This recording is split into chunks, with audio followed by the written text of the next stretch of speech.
The Warriors came into this Christmas Day matchup knowing exactly how important it was, not just because of the holiday spotlight, but because it represented a chance to stack momentum and prove that this recent stretch of wins was not a fluke. From the opening tip, it was clear that Golden State had control of the game in a way that fans have been craving all season. The ball moved with purpose, the defense stayed connected, and there was a calm confidence that showed up early and never really faded.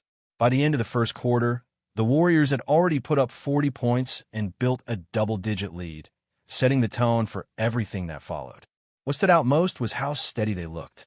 This was not a game defined by wild runs or desperate adjustments. They carried a 12-point advantage after the first period, extended it slightly by halftime, and continued to dictate the pace throughout the second half. Even though the final margin ended up at 10 points, the result never truly felt in doubt. This was one of those wins where the scoreboard does not fully capture the level of control Golden State had from start to finish, and that matters for a team still searching for consistency. Coming into the game, there was that familiar, uneasy feeling that has hovered over this season. The Warriors have lived in that uncomfortable space where every matchup feels like a toss-up, regardless of opponent.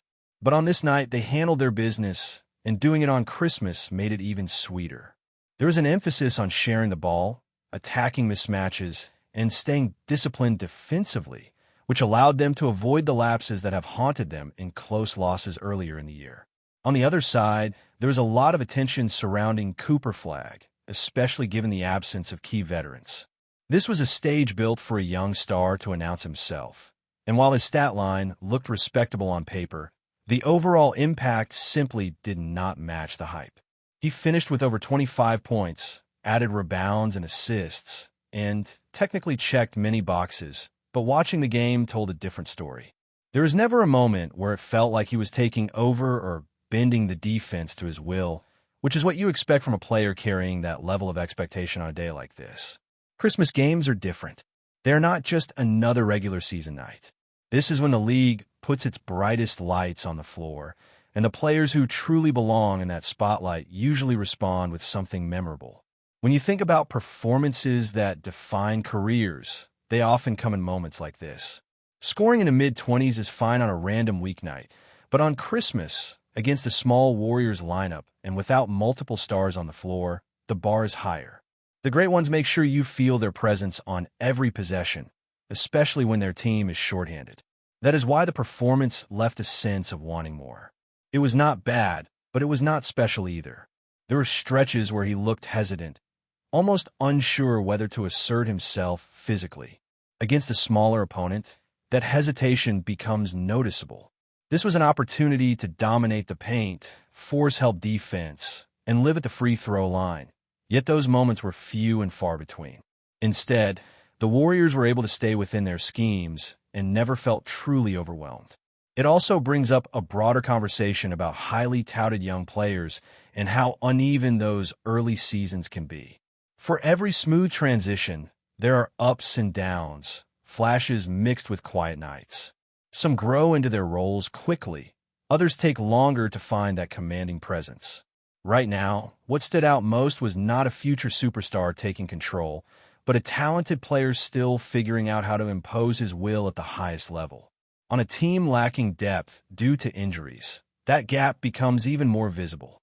From Golden State's perspective, the defensive effort deserves credit.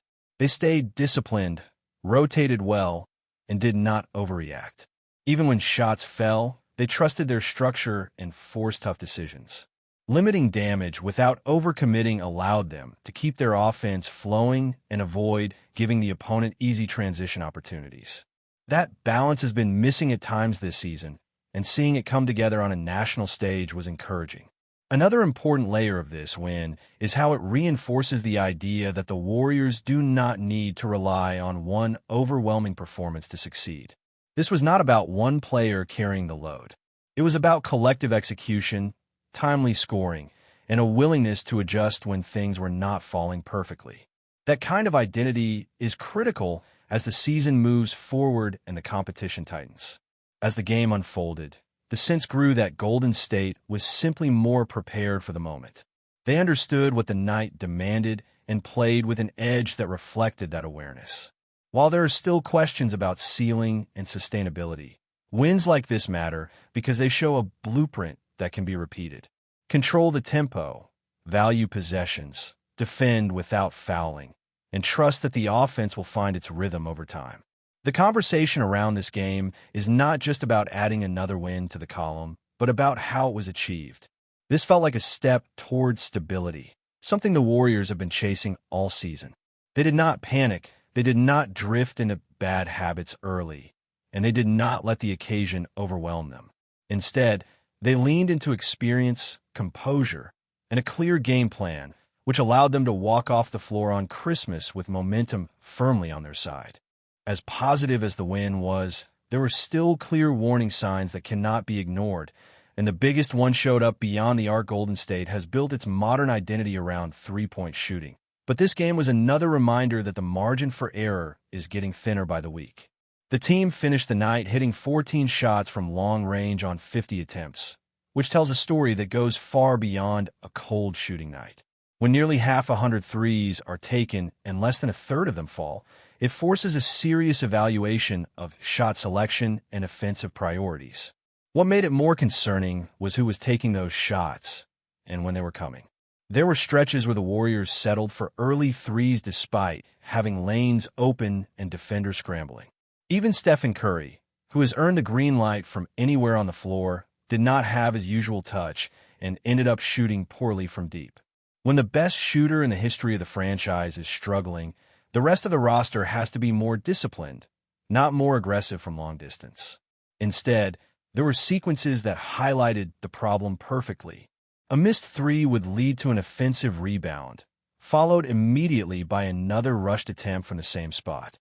Those moments kill rhythm and allow the defense to reset without paying a price. It is not about eliminating the three-point shot from the playbook, but about understanding when it is the right option and when a step inside the arc can produce a higher percentage look or even draw contact.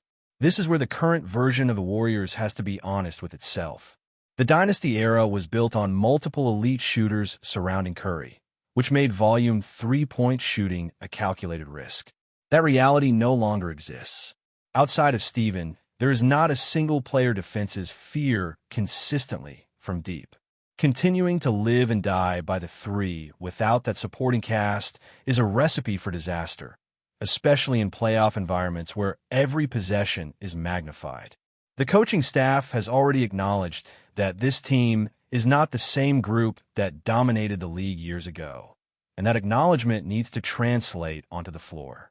There has to be a shift toward balance, attacking mismatches, using ball movement to create driving lanes, and trusting interior scoring. Too often in this game, open paths to the basket were ignored in favor of contested or unnecessary threes. Despite that flaw, one of the more encouraging aspects was the scoring distribution. Multiple players reached double figures, which speaks to the ball movement and willingness to share the load. There were strong contributions across the rotation, with steady scoring, rebounding, and playmaking helping to keep the offense afloat even when shots were not falling from outside. That kind of balance is exactly what this roster needs to survive nights when the three-point shot abandons them. At the same time, balance does not excuse poor decisions. Seeing players who are not reliable shooters taking heat-check-style threes should immediately raise red flags. When Draymond Green is launching shots from deep early in the shot clock, it usually means the offense has lost its structure. Those possessions often end in long rebounds and fast break opportunities for the opponent, which can quickly swing momentum in a tighter game. There are also moments that spark questions about player roles and offensive awareness. Quentin Post, for example, found himself with space to attack the basket but opted instead for long-range attempts. The idea of a stretch big has value, but not at the expense of easy points. When a defender is backing off and the lane is open, taking two dribbles for short jumper or layup is often the smarter play. Those small decisions add up over the course of a game and can be the difference between control and chaos. Looking ahead, these issues become even more important when projecting how this team matches up against elite competition. There will be nights where the opponent takes away the three completely, and on those nights, adaptability becomes survival. Falling back on old habits will not work against disciplined defenses that are built to exploit mistakes. Another layer to this conversation is roster construction, particularly in the frontcourt. Watching this game, one player who quietly stood out was Daniel Gafford. His stat line did not jump off the page, but his presence was felt. He altered shots, contested rebounds, and provided a physical element that the Warriors simply do not have. Even with limited touches, his impact defensively and on the glass was noticeable. That kind of presence highlights a need Golden State has been dancing around for months. A true interior anchor who can rebound consistently, protect the rim, and do the dirty work would change the complexion of this team. Imagining a player like Gafford pulling down 10 or more rebounds a night and allowing others to play more naturally is not unrealistic.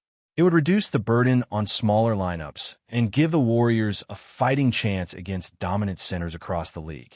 The league is filled with big men who can punish undersized teams, and the Warriors have seen firsthand how dangerous that can be. Whether it is Nikola Jokic, Rudy Gobert, or the rising generation of elite centers, size still matters.